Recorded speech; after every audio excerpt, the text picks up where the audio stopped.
Boy, this is the second one of these stories we've done in the last day or so. A story where I just won't blame you if you think that the stuff you were about to hear is an exaggeration. That I'm just blowing things up to make a point.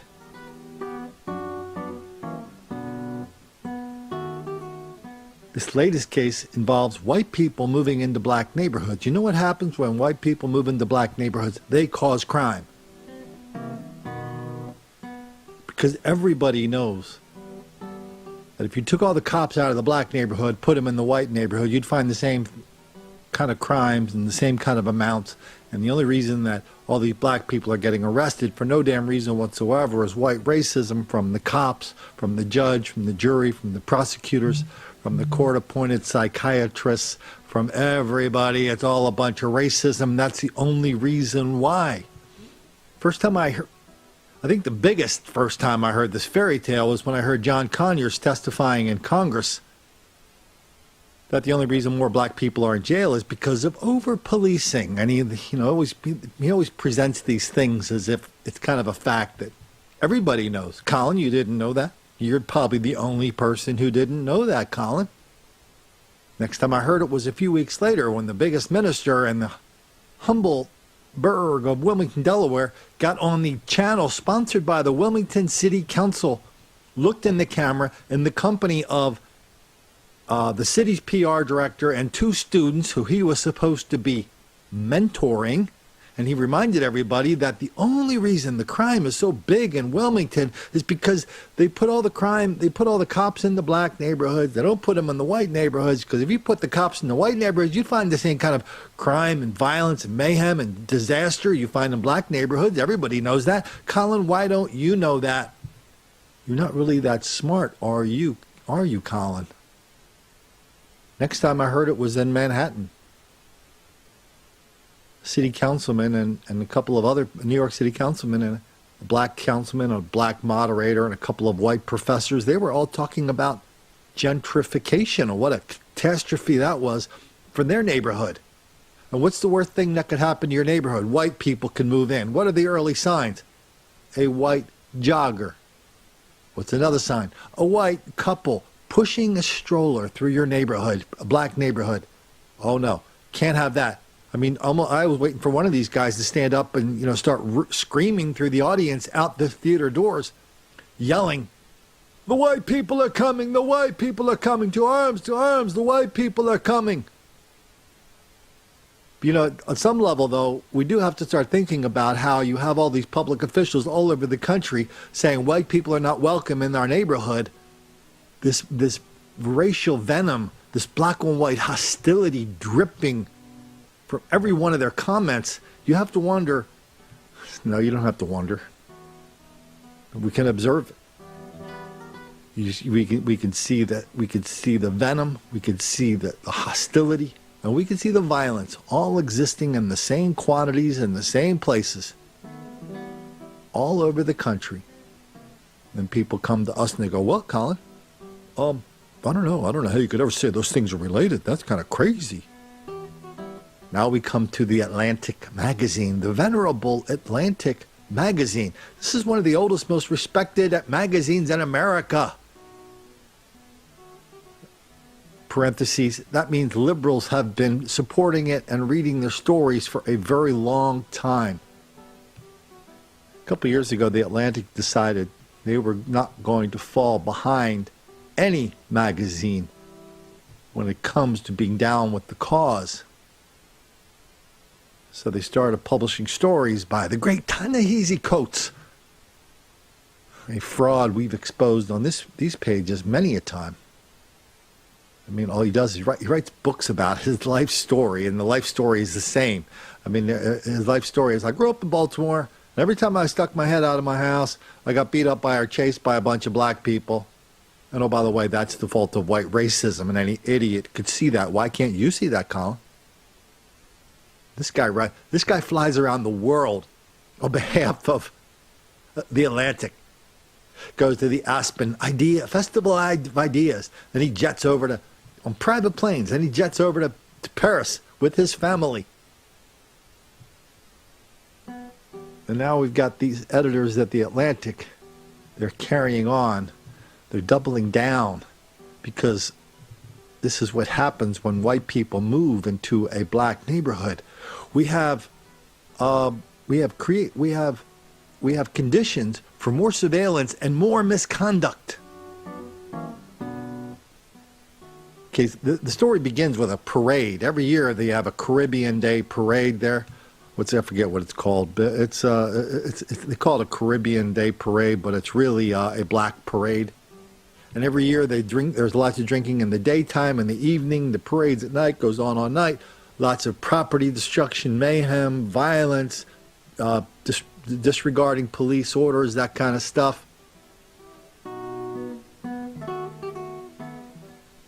2-3 years ago, one of the top aides to the governor of New York was shot and killed. That got everybody's attention. They were saying, hey, that's been happening for a long time at that parade. Is that really a normal thing now? This year, even Mayor de Blasio got sick of it. So he put a bunch of cops in there, put a bunch of horse cops and lots of policing there. It turns out that having police causes crime. And that's how this article begins. After they taught, so they got one of these, what a racket this journalism thing is. You get some idiot to say anything and you inflate them and then make it seem like they're much more important and much more interesting than they really are. So they're talking about this, what's it called? The Jouvert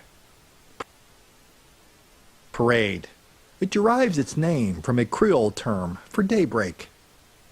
And, went on and on and on. Then they get to the part where they go, well, why are so many people being arrested over there? What's the problem? Here's Imani Henry, the president of the Police Accountability Group, Equality for Flatbush, parentheses, that means he's unemployed or on welfare, and he's got a lot of spare time to put together groups that consist of him and some willing reporter that he dupes on occasion, such as right now.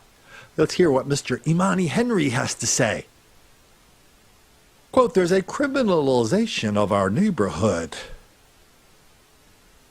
He believes, Mr. Imani Henry believes it is part of a stepped-up law enforcement as part of a larger pattern of increased surveillance in gentrifying areas.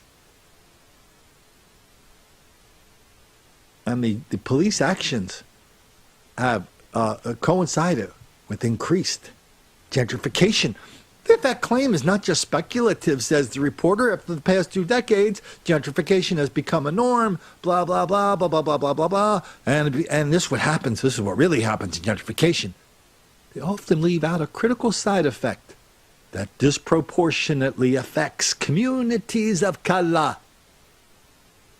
We are, of course, talking about criminalization. Isn't that one of the great words of the last 20 years? We are criminalizing you. So if you go out and break into my car and I catch you, you are not committing a crime. I am criminalizing you. The ability of the liberals to turn these words around and to use the passive voice and just invent things is limitless. George Orwell said, control the word, control the thought. And this is in action every day whenever you see a word like criminalization. Atlantic Magazine, in for a dime, in for a dollar, just goes on. One of the expectations has to do with the perception of safety and public order. You guys didn't believe me when I told you that the expectation of safety is a white thing, did you? You didn't believe when I talked about that article down in Baltimore called Baltimore, you're breaking my heart.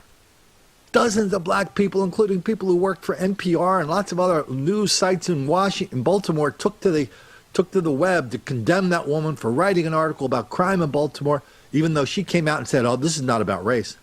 Oh, they got that squared away really quickly when they said, oh, hell yeah, it's about race. It's about your race, your expectation of safety, just because you're a white person.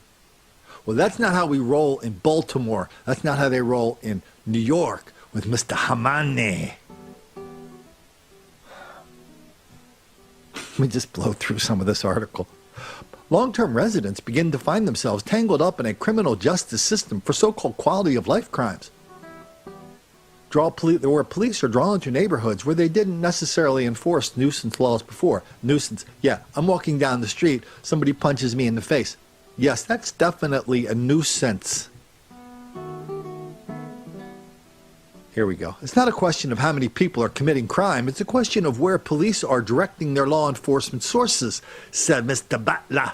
This guy's great, Paul Butler. He's the former federal prosecutor in Washington, D.C. Does anybody remember his name? If you do, I'll give you lots and lots of extra brownie points for that, because I didn't remember his name. Wasn't 100% sure anyway. But I kind of thought it was this one guy. Let's finish this quote. It's not a question of how many people are committing crime. It's a question of where police are directing their law enforcement resources, because wherever they direct the resources, they can find the crime. This guy was a federal prosecutor in Washington, D.C. When he left, he became a law professor. He wrote a big article in the Washington Post saying black jurors should not vote to convict black defendants because there's too much white racism built into the system. Because cops are always picking on black people, letting white people getting away with all this crime. How about a little bit of racial jury nullification? That's Paul Butler. Keep it up, Butler. Atlantic will give you your own private plane, too. Blah, blah, blah. San Francisco, disproportionate strike, blah, blah, blah. The white people are taking over. The gentrifiers, they don't want to share. They want to take over. Yeah, all those white hipsters, they move into a neighborhood. They don't want to share. They just want to be able to walk down to their coffee shop in their sandals and in their gender-neutral garbs. That's all they want. According to Butler, here's what that is. They're not wanting to share. That's taking over. And one of the tools they can use to take over public spaces, says Mr. Butler, is law enforcement. This Butler, good Lord. Yeah. Then he talks about the famous Spike Lee case, where Spike Lee, dad is up there doing drum circles in some part of Brooklyn, I think, and the neighbors go, "Hey, do you think we can, limit the drum circles to 12 hours per day?" Spike Lee went crazy when that happened. Blah, blah, blah. Lots more stories about all the cops are attacking black people for no reason whatsoever. Da, da, da. Oh, here we go. Now we're talking to Kathleen Lanier.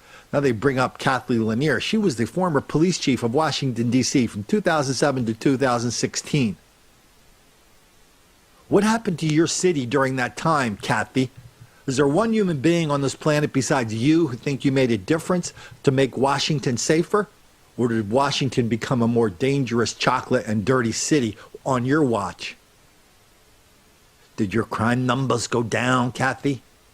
Are there lots of places you can go in Washington now where you couldn't go before? Or is it just the opposite?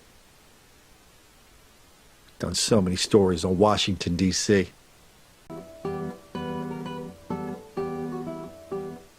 Papers in Chicago didn't have any idea what to do with that story. Good Lord, it was like panic in the newsrooms.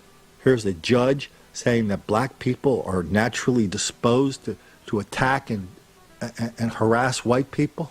In other words, what every white person in Chicago knows about why they cannot go into certain no-go zones. These newspaper editors, man, they were doing the Tylenol, aspirin, they were getting headaches. I don't know if they were doing anything stronger. They probably were. Because they knew they had to print that story day one, but they were never going to print it day 2, 3, 4, or 5. Because that kind of story sure gets those black kids angry.